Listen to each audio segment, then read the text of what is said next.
Univesp, Universidade Virtual do Estado de São Paulo. Aislan Altair de Souza, Camila Tertuliana Fonseca, Jefferson de França Honório, Leandro da Silva Fonseca Martins. Projeções futuras, matriz energética para melhorar a emissão de CO2 no estado de São Paulo. Bastos 2022.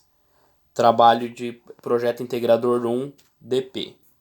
Na sequência virão os alunos Aislan, Camila, Leandro e Jefferson.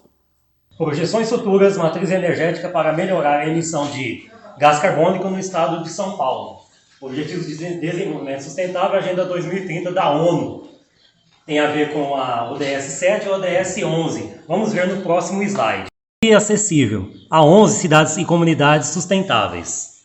Introdução. Os esforços do governo para abrir o setor de eletricidade a investimentos de origem privada têm se tornado cada vez mais bem-sucedidos. Contudo, ficou muito claro que tais estratégias nos mais variados setores econômicos, que são contrários às hidrelétricas, estabeleceram um veto branco à construção de reservatórios, das quais as restrições foram bem mais severas. Quem perde com isso, principalmente, é o estado de São Paulo, que tem a qualidade da sua geração do seu sistema elétrico prejudicada, bem como o prejuízo das atividades ribeirinhas pelo fluxo do rio, não regular, perdem os consumidores que pagam um absurdo na conta de energia. A evolução econômica e tecnológica da sociedade está diretamente relacionada ao aumento da demanda de energia. Um estudo publicado por Neto, Correia e Perobelli demonstra uma relação causal entre a demanda energética e o produto interno bruto de um país, em que se inferiu que o aumento da demanda por energia implica em um maior crescimento econômico para determinado período. Sendo assim, emergem discussões sobre a importância do papel dos recursos energéticos como fator de indução do desenvolvimento. De acordo com o Nascimento, Mendonça e Cunha, a linha de raciocínio tem levado a sociedade, empresas e instituições públicas a se engajar em questões relacionadas à sustentabilidade, como falei das ODS 7 e 11, em busca de um novo formato de desenvolvimento, sendo este pautado em 3 grandes objetivos, descritos por Burson: eficiência econômica, igualdade social e integridade ambiental. A problemática. A matriz energética é importante como implementação em Estado a fim de contribuir com a sustentabilidade e garantir assim um ambiente mais saudável ao ser humano. O objetivo geral é fornecer um panorama da matriz energética de São Paulo em comparação com as práticas realizadas a nível mundial, como diz a ODS e a Agenda 2030. Os objetivos: abordar sobre a oferta de destino de energia, abordar os níveis de emissão de gás carbônico e apontar propostas a curto prazo para diminuir a incidência desse gás. A preocupação com a sustentabilidade tem se tornado cada vez mais preocupante nos governos locais e mundiais. Assim, vários meios de programas de preservação, agendas locais e mundiais são criadas a fim de tentar promover essa preservação.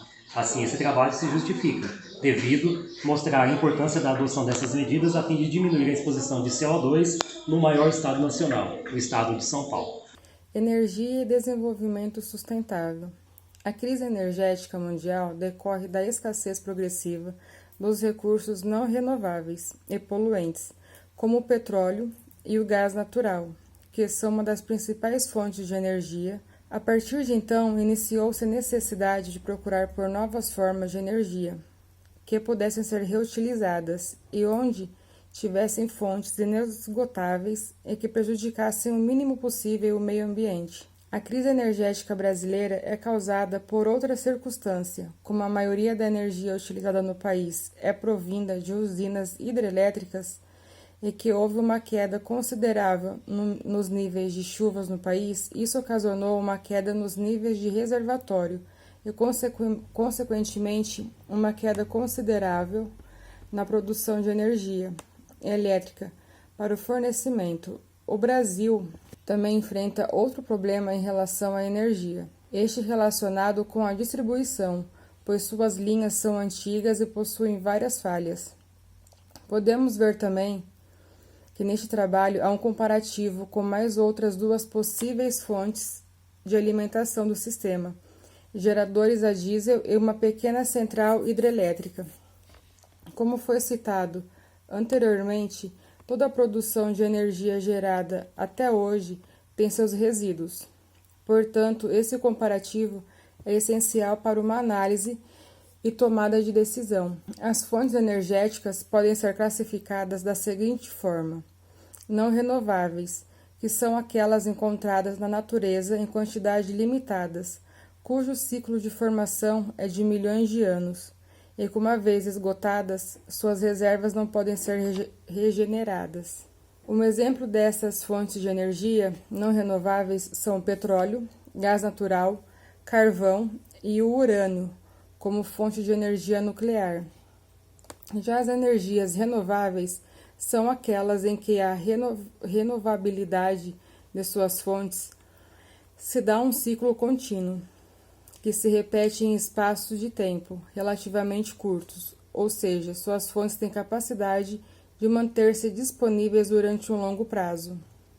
São consideradas essas fontes renováveis a energia solar, eólica, hidráulica, oceânica, fotovoltaica e biocombustíveis. Materiais e métodos. Esse capítulo traz a metodologia aplicada a essa pesquisa e seu desenvolvimento. Material a ser estudado. Trata-se de uma pesquisa bibliográfica, portanto, uma explanação qualitativa com dados já existentes nas bases pesquisadas sobre a emissão de dióxido de carbono na atmosfera pelo estado de São Paulo. Primeiramente, foi realizada a revisão bibliográfica acerca do assunto e depois foram analisados os dados colhidos nas bases. Proposta. Esse trabalho fez um levantamento estatístico com dados já presentes nas bases de pesquisa sobre os setores econômicos que mais emitem CO2 na atmosfera a nível mundial e no estado de São Paulo. Análise de emissão de CO2. De acordo com dados da Agência Internacional de Energia em 2020, foram obtidos os seguintes dados sobre a emissão de CO2 no mundo, entre os anos de 1990 e 2017, de acordo com os setores da economia que utilizam esse combustível, como aponta a figura número 2. Foram também encontrados dados estatísticos que apontam o nível da emissão de CO2 na atmosfera pelo estado de São Paulo, de acordo com o nível setorial que utiliza esse combustível, compreendendo os anos de 1990 e 2017, como aponta a figura número 3. Discussão. Analisando a figura número 2, o setor de eletricidade é o que mais emite CO2 na atmosfera, seguido pela indústria e transporte a nível mundial. Comparando as duas análises, é possível notar que essa emissão é alterada ao consumidor de energia final, residências, indústria e transporte, pois a natureza energética no mundo se baseia no combustível de origem fóssil. Com relação à emissão de CO2 no estado de São Paulo, apontado na figura 3, observa-se que, diferente dos níveis mundiais, o setor de transporte é o que mais polui a atmosfera, devido às pessoas terem que se locomover a longas distâncias e, para isso, necessitarem de usar veículos. Ainda que use o transporte coletivos em cidades maiores, a poluição é alta. Depois dele, temos a indústria e o setor elétrico, sendo possível que esses setores são os que mais emitem CO2 na atmosfera. Protótipo. Algumas propostas colocadas na Agenda de 2030 podem ser utilizadas pelo Estado de São Paulo, a fim de tentar diminuir a exposição da camada de ozônio ao CO2. As grandes indústrias, que possuem altas demandas de pedidos, podem adotar até 2025 um programa para diminuir a emissão de CO2, utilizando como forma de energia a própria eletricidade que as usinas geram, ou gás natural. Já no que tange ao transporte, utilizar transporte público seria uma boa alternativa. Contudo, em um curto período de tempo, até 2025, poderia-se investir em transportes coletivos que utilizem gás natural, o que diminuiria consideravelmente a emissão de CO2 na atmosfera. Por fim, os domicílios residenciais poderiam adotar energia fotovoltaica, que utiliza a luz solar como fonte de energia. Além de economizar a conta de energia, ajuda a contribuir para com a remissão de CO2 na atmosfera. Considerações finais. Diagnosticar ou levantar através de dados qual a situação energética em uma cidade, país, região ou mesmo no mundo é um fator que pode determinar todo o planejamento, bem como a adoção das medidas a serem implantadas, a fim de garantir a sustentabilidade.